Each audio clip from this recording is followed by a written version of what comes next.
You're listening to Finding Your Genius Zone with Dirk Neville. With the help of successful individuals across industries, Dirk breaks down the unknown parts of every vocation while highlighting the importance of finding a career where you can leverage your natural skills, passions, and interests. Now here's your host, Dirk Neville. Everybody, hi, this is Dirk Neville. Welcome to my podcast. On with me is a friend of mine, Mark Bowie. Mark, welcome to the show.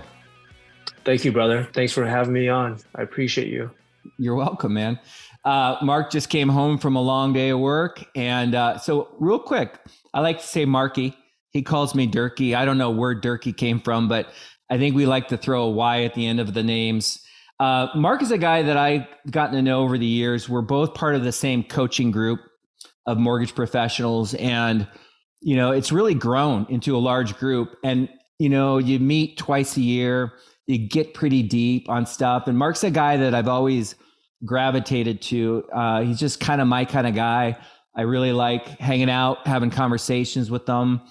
And I was excited to have him come on because, you know, I've had a lot of successful lenders on the podcast and Mark's one of them, but he's doing it in a way that is very different in terms of social media influencing and videos. And it's really fun for me to watch him take off because he's done a great job. So, you know, he wears different hats, but Mark, why don't you, from a social media influencing standpoint, maybe talk a little bit about what it is you do, how you got into it, and how's it going? Yeah. So thanks for that intro, Dirky, with a Y. But yeah, so I mean, I'm a producing branch manager. I work for a company called Fairway Independent Mortgage Corporation. You and I used to work there together. And I got into the social media space about a year and a half ago because I really wanted to get to the consumers first. For years, like, I mean, every single lender that you talk to, that's the goal, right? Get to the consumers first because we don't want to rely on real estate agents, home builders. And I knew that if I can educate the community and influence the way people think and about real estate and about mortgages, that I hopefully would be top of mind whenever they thought of lending or mortgages. So that was my goal. I started at the beginning of last year with about 400 followers. And I hired a social media team to work with. But, you know, we just kept at it. We produced 4 reels a week, always focusing on adding value, entertaining people, adding humor. I'm a big fan of that. And just showing people what they don't know. So it's been great, man. Yeah, I mean, I like to laugh. I consider myself a funny guy. And I will say your videos, like, there's a lot of videos out there. Yours, especially the recent ones, are brilliant. You know, it's interesting if you're watching this and you're listening to Mark. So just a little history, like our market's kind of taken a beating in a way. It's been challenging in a last couple of years, and people have had to change their ways to be successful. They've kind of had to find different ways to drive revenue. And correct me if I'm wrong, Mark, but was this something that you got into because of, hey, I need to do something different? No.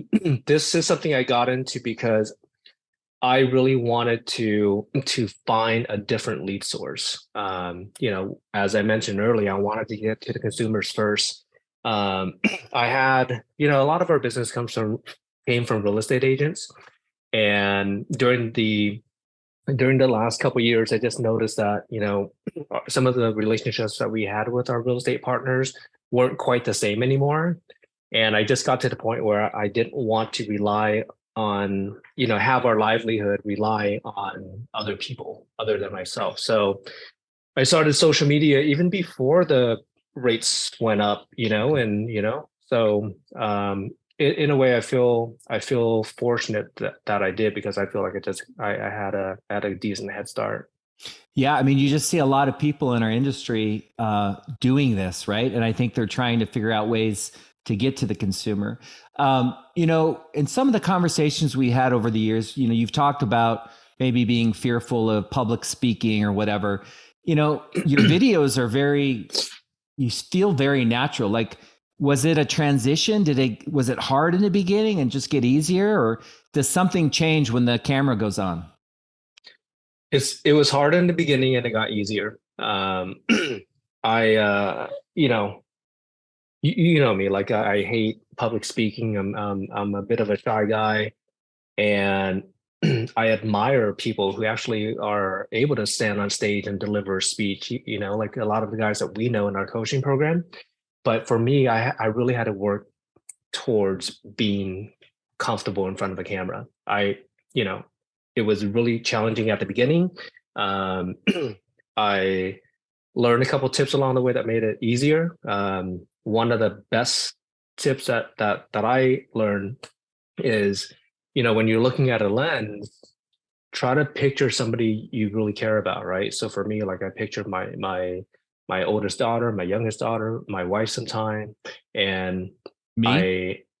you Yeah. a couple times a week, yes, and I look at the camera lens, you know, psyching myself out that I'm talking to somebody I really care about, and it makes it 10 times easier, right? Yeah. So I get it. I get it. So you've been at it. I mean, it's not like you've been at it 20 years, but you've been at it. You've done a lot of content in the time you've done it. What is like, I mean, if someone's interested, what, you know, it doesn't have to be mortgages. It could be just being an influencer on products that whatever. What is your biggest surprise? Like, what caught you off guard? Like, has anything, I mean, you've been at it. Did anything be like, whoa, I didn't know this was part of this? I mean, I don't know. I mean, the other question, I guess, is what is the hardest thing about doing what you're doing? I guess let me answer that question first. It's the hardest thing has to be coming up with content, coming up with things to talk about, to create, to share with the community. And whatever industry you're in, whether it's real estate and mortgages, you're fixing cars, finding content is a discipline. So for me, throughout the week, I will pay extra attention to emails or articles, something that comes across my desk, right? And if I see that can have space on social media, like I will save that. I will earmark that. I have a special folder in my Outlook, social media marketing. I pull that file or that email over there, and every single Saturday morning, I take a couple hours. One, if I don't have a whole lot of time, and I go through and I start writing content based on these articles that I've collected over the week. And then once a week, I carve out time to shoot. So that's the hardest part. And the thing that will surprise a lot of people as they embark on this space of social media marketing is it's not as glamorous as we think it is, right? It's a lot of hard work. It's shooting.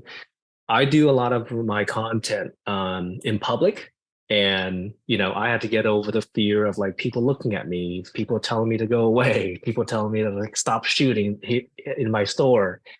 So you got a lot of that too, but yeah. Well, you know, as far as keeping it, like, do you ever find yourself compromising? Like, I don't know how good this content is, but it's the best I've got. And you go with that, or do you just not shoot something unless you feel like into it? That's a great question. So quality, I'm hyper focused on quality, right? And I always want to produce good content. There has been a couple or a few that I'm like, you know, the information is not that great. It's not that mind blowing, right? Maybe I didn't shoot it well or I didn't act well, but we let it roll because we needed content for that week. But that's pretty rare. Yeah. So at your level, you know, if someone's like, okay, this sounds cool. I've seen people on there. What does it take as far as skill sets, people? Like, I know you have a team behind you. Can you kind of just talk to the audience a little bit about the makeup of your team and who does what? Yeah. So are you talking about the social media team or the lending team? I'm sorry, social media. Social media. Yeah. So I coach for the guy. I've been coaching with him for about a year and a half, and we meet once a week. We talk about content. We talk about like what's trending. We throw ideas out there, like, "Hey, James, I want to talk about like down payment percentages because there's a big misconception out there." Okay, cool. Let's talk about that. Or I might bring up a topic to him, and he's like, "That's probably not going to land very well with the public." So we go back and forth, and then from there, if it's on most of these reels, like I'm writing the content, and then my team is applying their wordsmith magic to it, right? They're making it sound better, flow better, and then we script everything out, and then we record. Okay. Is that like a team of 5 people or 2 people or? I work directly with James. And then from there, I work directly with James. I also work with a local videographer. So 2 people that I am in contact with. And once the content is shot, my videographer will send it over to James and his team. And then from there, they do all the edits. They add the captions, they put in the fancy text, the graphics, and then they upload them for me. So I have very little involvement there. And so when I see you doing shots like in front of a store, walking down the street, is that just you and another person? Yes. Okay. Yep. Yeah, I would think just knowing you and I don't, I never thought you were shy. I think it's just, I've always thought you're very easy to talk to, but I think I would be very nervous being out and about in public, people watching me. Like, how long did that take you to get comfortable with, or is it still uncomfortable? It's not uncomfortable anymore. It probably took me a couple months, Yeah.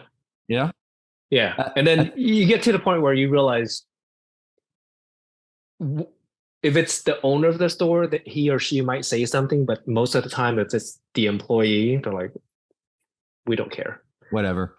Yeah, exactly. I get it. So do you feel, okay, also some of your content is like you working out, right? Just kind of getting to know Mark a little bit. Like some of it is not mortgage related. So as you've gotten deeper in your progress, like, do you find the value of somebody that wants to do social media marketing, there's value in just getting to know you? 100%. We're in an age right now where consumers don't want to be sold, right? They want to buy, and they're not watching TV. They're not being bombarded by TV commercials. They're on social media, they're scrolling, and they're following influencers, people that are normal, that they can relate to. So for me, like the stories that I share through IG, like that they disappear after 24 hours, that's an opportunity for my community to get to know who Mark is behind the monologue, right? Behind the talking head. I'm not the guy. What is that guy that's walking around talking about mortgages really like? Does he work out? Does he hang out with his kids, his family? What does he like to eat? So the stories will build the trust, and the stories will drive the business. The reels, like the scripted reels, those will gain the followers. And then once you have followers, you got to then let them into your circle or your world, and let them get a chance to get to know you a little bit better. So what do you think, Mark, it is about you that has made you so successful in lending? I mean, you're great on camera, you're creative, you're funny, you're likable, you're, real. How does that translate? Do you think at the end of the day, people that are trying to get financing, they're just looking for someone they can trust and like? 100%. 100%. And I'm glad you had to ask that question, Dirk, because the leads, if you will, that we get from social media are 10 times better than any lead we have ever gotten from a real estate agent. Okay. Wow. Let that sink in, right? And when people connect with our team, they're like, wow, like I've been following you for the last 4 months. Like, I like you. I love your content. I'm looking for a mortgage. I trust you. What's next? Yeah. I mean, Okay. you've kind of cut through a lot of the crap, right? Like the get to know you part, right? And it's kind of like dating, you know, you've gone through they know you. And I love it because like a lot of times I don't do a lot of business with strangers. Most of my business is referral based and there's some stickiness, you know, there's some kind of attachment connection.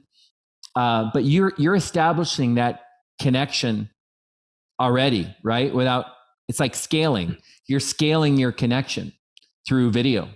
Yeah, 100%. And Sosi said it best. He said it's social media. Like when you create video content or post or whatever, it's like having an army of Salesforce.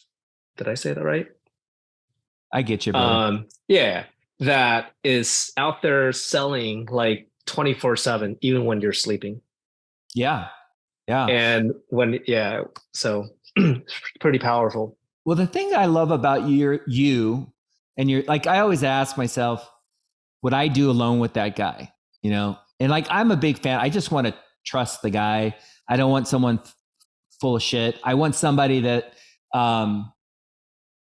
you know, trust is everything to me. And is he real or she? And that's what I get out of it. I mean, if I didn't know you and I was watching your videos, that's what you are exuding in your videos. I mean, it's not perfect scripted. It's not everything is, you know, shiny white teeth and it's very real. And personally, that's what I gravitate towards. And I think I attract that kind of audience as well. And I think that's what you're doing with your videos. Have you felt proud of yourself? Like, I feel like you've really, I don't want to say you transformed, but like you didn't like being on camera and you said you were shy. I never thought you were shy, but you've really kind of come out of your shell. Do you acknowledge that? Do you feel good about that? Yeah, man, 100%. I have acknowledged that, and I am proud of myself for that. I mean, there's still a lot of growth that for me, you know, especially with public speaking, that still scares the shit out of me.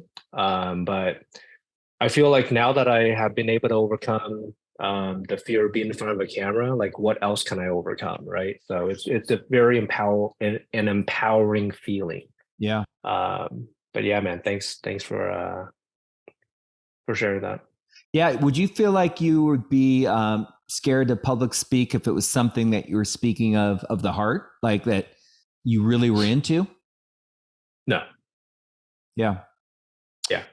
Yeah. For me, I don't like public speaking. Like, I don't want to get up there and talk about paper clips or Slurpees or, you know, like, but if I was talking about something that I'm intimately, you know, like my family or coaching or even my podcasting, I would have no problem because this is who I am, right? It's like when I feel like people get up in a situation and they have to kind of, I don't want to say fake it, but maybe get excited about something that they're not genuinely excited about. I think that's the trap. At least for me, it is. But okay, so going back in time, you know, tell me, where did you go to college? I didn't go to college. Okay, so where'd you go to high school? Santiago High School in Garden Grove. Okay, and Orange so County. Did you get right into lending right out of that, or how did lending? Or walk us kind of through your history a little bit. All right. Yeah, man. If you don't mind. I don't mind at all. So I was, how do you say this? Kind of a screw up in high school. I got into a lot of trouble. I ditched a lot. I hung out with the wrong crowd, and I almost got kicked out of high school. I think this was my junior year. I almost got kicked out of high school, and one of my teachers, who I still like think of to this day. She's kind of like, she was my first mentor. And she vouched for me and she said, "Hey, he's a good kid. He's smart. Like, let him, give him a second chance." So the principal in the school said, "All right, well, we'll have him take, if you think he's smart and he's capable, we'll have him take AP classes or AP tests. And if he passes, he has to transition over to AP or honor classes. And then he can stay." So I took the test, passed, graduated with honors. I still don't know how. I got accepted to UC Riverside and UC Irvine. During the summer, my financial aid application kind of fell apart. They wouldn't approve me, and so I decided to get a summer job selling Hondas because a lot of my friends, including myself, were into like racing these rice rockets. Did it for a year. That summer job like went on for a full year, right? My uncle shows up to the dealership to buy a car for me, and he said, "Hey, I want you to help me out." I said, "That's cool, man. I can like hook you up with any car on the lot except for that new Honda Accord model because it just rolled off, the truck, like it's brand new. We're not discounting that thing." And he's like, "Yeah, that's the one I want." I'm like, "All right, Uncle Tom, like no discount. There you go." He goes, "Okay, I'll pay cash for it." And I'm like, "Man, all right, dude, what do you do, for work?" So he starts telling me about his mortgage work. And he goes, "I think you'll be great at my company. I'll set you with some interviews." So that's how I got my first gig, man, through Uncle Tom. So you got a commission and a job. Yep, exactly. I like it. So you kind of fell into lending pretty early in your career. Yeah, I was 19. Wow. That's great, man. So, like going back, can you think of is there any advice you can give to somebody that's coming out of school, high school, college, grad school, whatever? I don't know if you were chasing money or you just thought this is better than selling cars or whatever.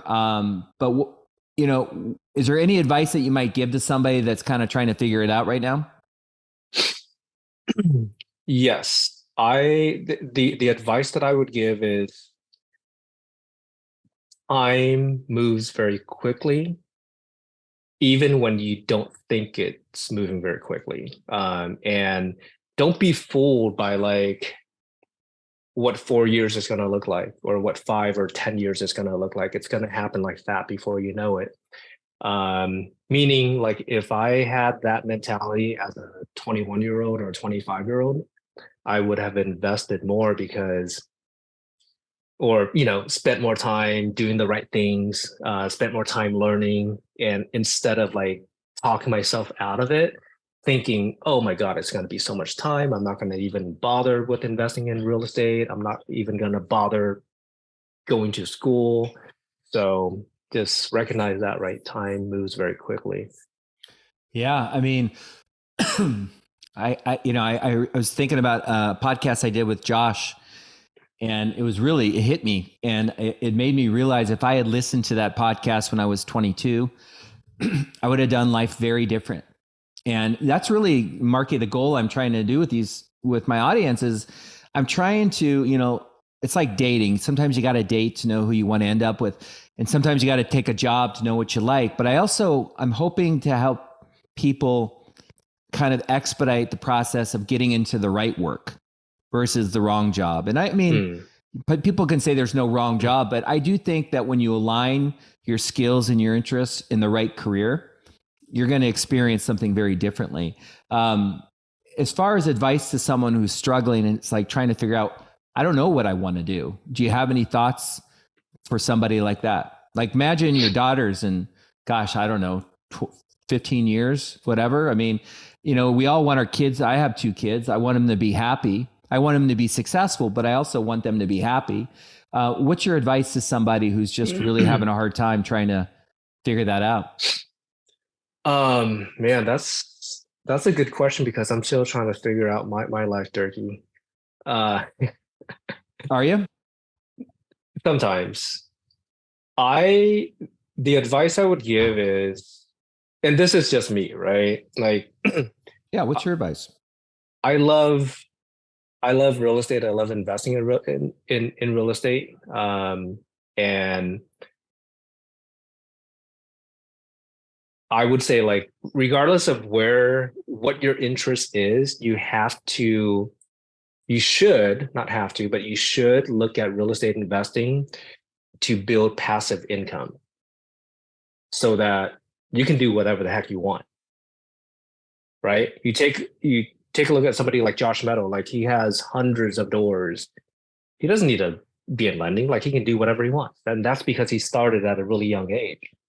Um, so that's my advice. Like if I want to be an artist, cool, go be an artist. But get into real estate somehow, some way. Like start investing to build that equity, build that passive income. So that if you want to continue being an artist for the rest of your life, you don't have to worry about like bills and everything else. Yeah, I'm with you. I mean, that's my biggest regret. Like listening to Josh, thinking about, God, there were so many years there I didn't acquire any real estate, and I think my problem was I was trying to expedite success, but it doesn't happen overnight. Like you just got to take baby steps. And I see you doing that, with some of the flips you're doing. And I think you're on the right path for sure. Is there anything about lending that, if somebody's interested in getting involved with lending like you and I, or in the flip business, is there anything that you didn't see coming that you might want to warn people about? And not to be negative, but every job has its pros and cons, but is what about lending maybe caught you off guard in a negative way? Our business is very feast or famine. Okay. Right? When the market is hot, you have the ability to make a ton of money, right? And I would say, like, when you do make a ton of money, don't live like you make a ton of money. Save for a rainy day because it's not always going to be easy in our business. Right now, like we're going through a really bad season of our industry, right? Guys that have saved are making it through the season a lot less painful than guys that did, or people that did not save. So that's the one thing that caught me by surprise the first time around when I got freaking rocked in 08. And yeah, it devastated me. So yeah, no, I get it. I mean, anything else? Like, I mean, are you cool with everything that comes with lending? You're going after new clients. Do you ever battle with like the commoditization of our industry or the lack of loyalty, or do you not experience that? Oh, did I experience that every single day? And I have been experiencing that since day one of the industry. When I was 19 years old, I'm 45 now, right? And Shit, I you don't look think 44, bro. Oh, thanks, brother. Appreciate that. If I shave this, I'll look 43. But I think you'll always have like people looking at our business as a commodity, and it's always going to be there. The better you can get at educating yourself and being able to like transfer what you have in here to your clients or the consumer and make them feel like, holy shit, you're not a commodity. That's the winning ticket. Yeah, I mean, that's a great way to look at it. I think we are a commodity, but there's ways to diffuse that.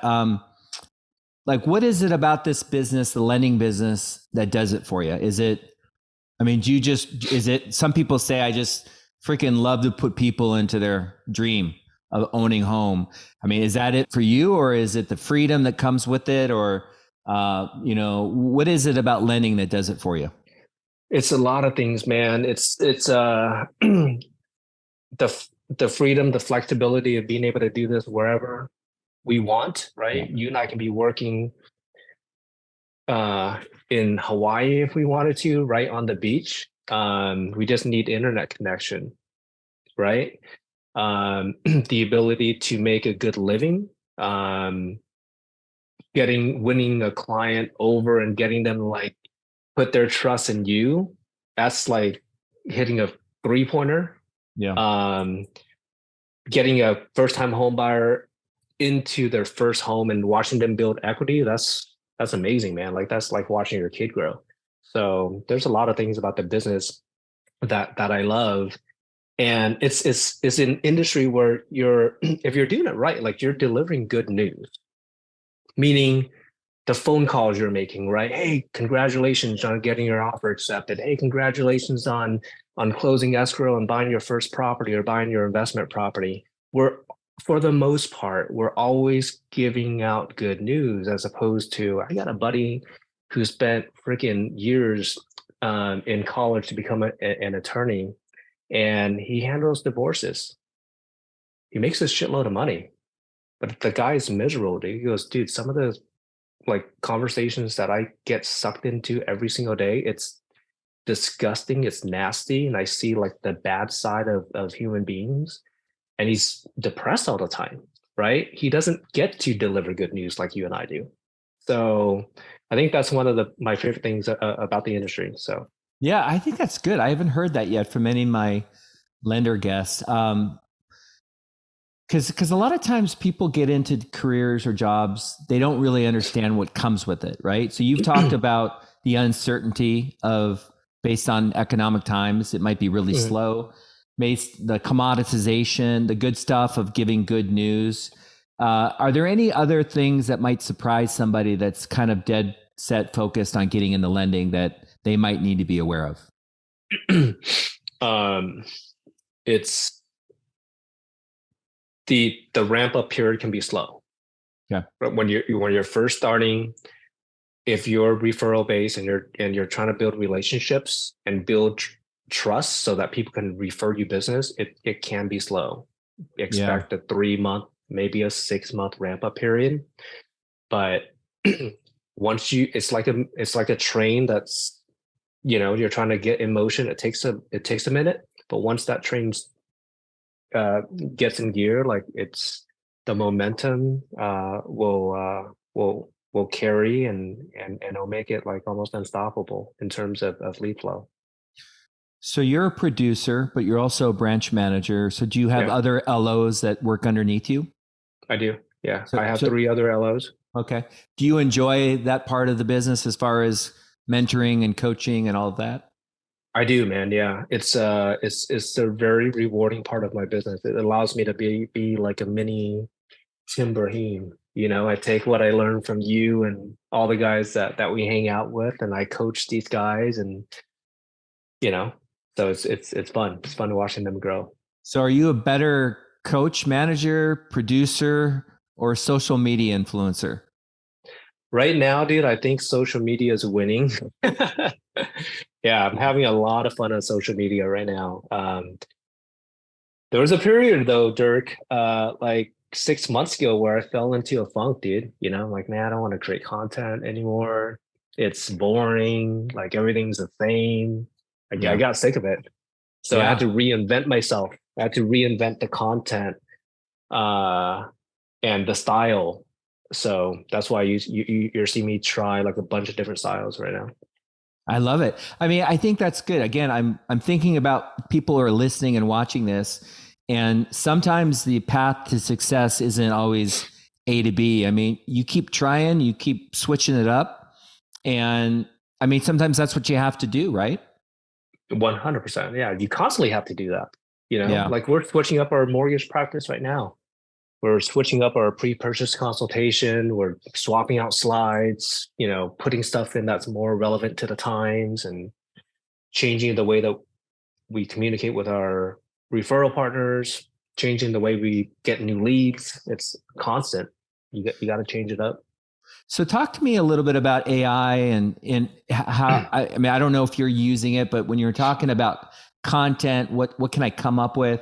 My mind went to ChatGPT-4 or just helping, automate ideas.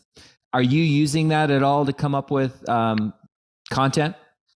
No, I have not. No, I hear people using AI to come up with the content and write content. I haven't tried it yet.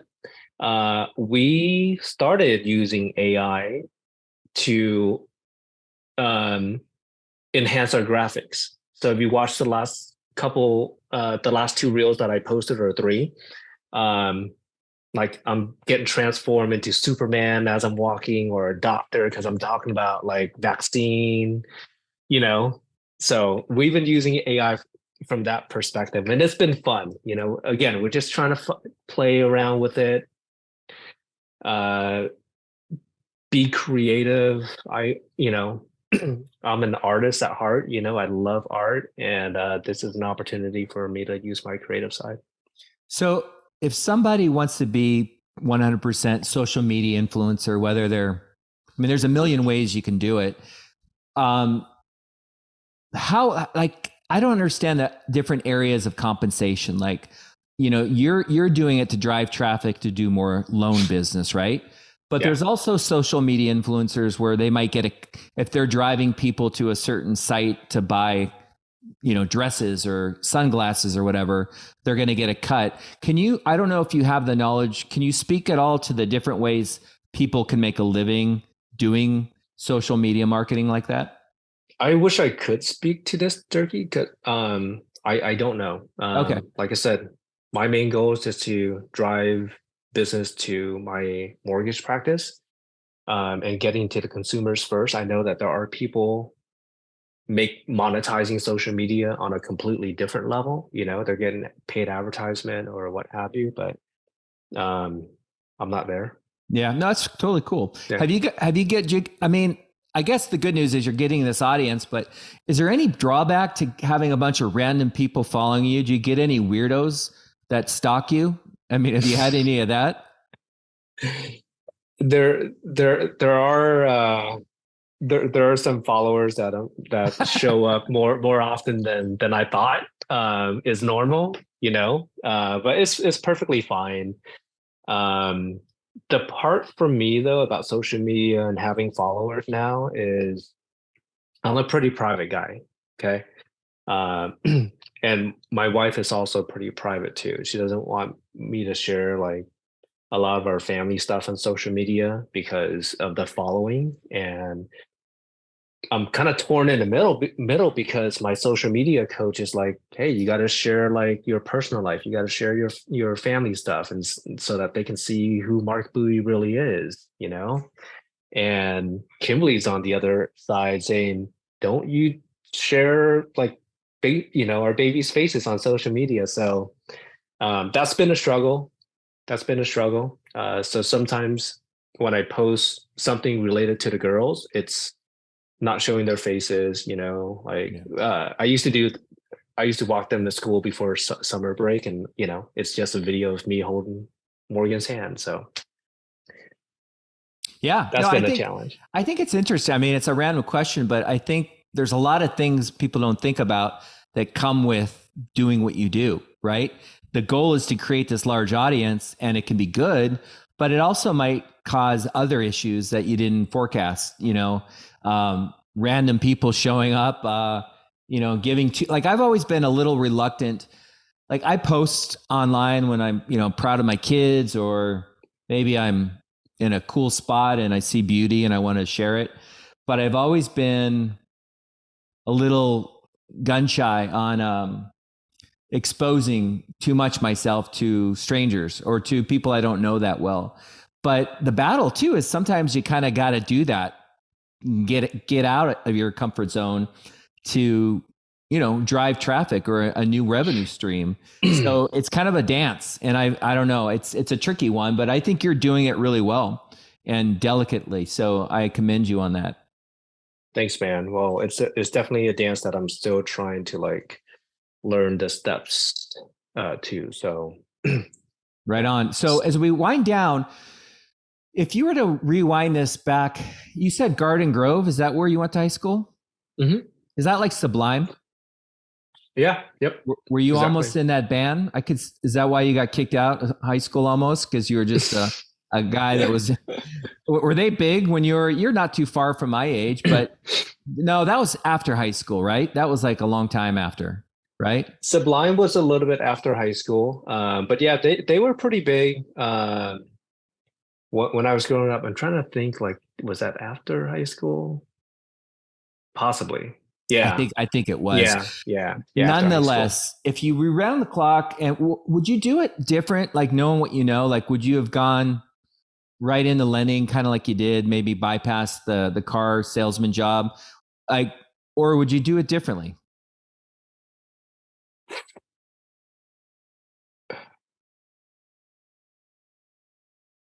For man, that's a good question, Dirk, because for a ton of for many, many years, man, I lived with like a ton of regret around not going to college, right? I ended up going to community college. I have a few years under my belt, but I was just messing around. I took like calculus and photography class and shit like that, you know what I mean, with no direction. But I live with the regret of, man, like not going to a university and not being able to like have that college experience with my friends. Um, it wasn't until maybe 5, 6 years ago that I became okay with that, you know, Hmm. and I've gotten to the point where I'm like, whatever the decisions I made to not go to college and get into lending and get, you know, start making money like soon, um, it shaped me into who I am today. So I don't think some days I think maybe I'm wrong. Maybe I should have gone to college, but I don't know. Um, I'm here, you know, and This is an interesting topic. We can go a little deeper on it, but let me just ask you off the cuff, like, how would your life been different if you went to college? I don't know. Yeah. That's right. Is that I the might. question? That's the question, right? Mm. Would I have landed in a different industry? Most likely, right? Would I have graduated? I don't know. Like I probably it's that's I don't know. Um that's the question. That's the unknown is the regret. Yeah, I mean, or you would have ended up right where you are. Right, with $200,000 in student loans. Yeah. Or maybe 50. It doesn't cost $200,000 to become a mortgage lender, but by the way, guys. No, I'm just saying that that's an interesting topic because there are people that may be younger watching this and thinking, why the hell, college? I don't want to spend all that money. I don't know what I want to do. And I'm a big believer of gap years. Like I think people coming out of high school, I think they should go spend a couple years trying something out or traveling or whatever if they can afford it. But I don't know. Like I went to college and it was expensive and it was difficult. I wasn't the greatest student. I worked my ass off. And I think my best thing is I learned how to manage my time. I learned how to take care of myself, and I know it's an expensive way to do it, but I don't know, man. I don't know what I got out of college. I don't know if it really served me. So I would give yourself a little latitude on that. Because I don't want to say college is overrated, but I know a lot of people that went to college that aren't using what they learn. And I know a lot of very successful people that never went to college. So, but do you think you would have okay, so let's just say you go to college, but do you think you would have gotten into lending knowing what you know now? Or is there another industry you said you're attracted to real estate. Would you have gotten more into the acquiring properties, rentals, etc.? I would have been an architect. Is that what you had done? Yeah.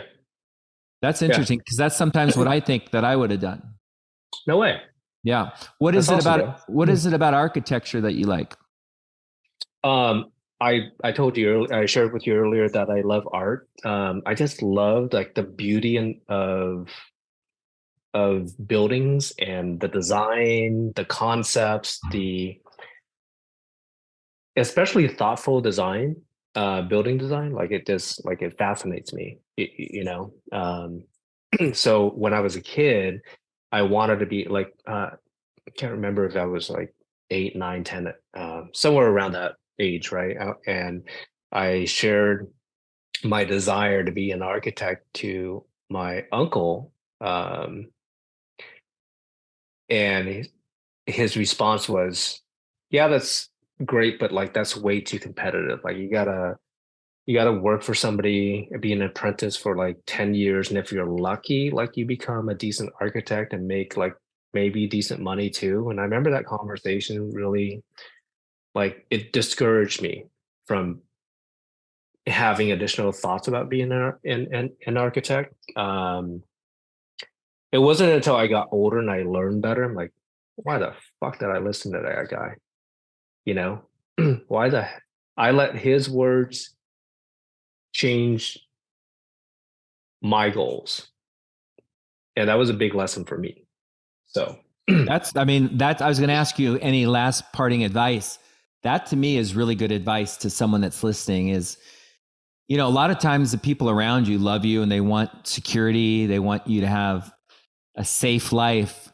And I find that maybe like with my father, it was all about money and not really about what I wanted to do or what I like to do. So I would be real cautious about the words that you let into your head and your heart and the dreams that people might squash around you. So I think that's really important for people to realize.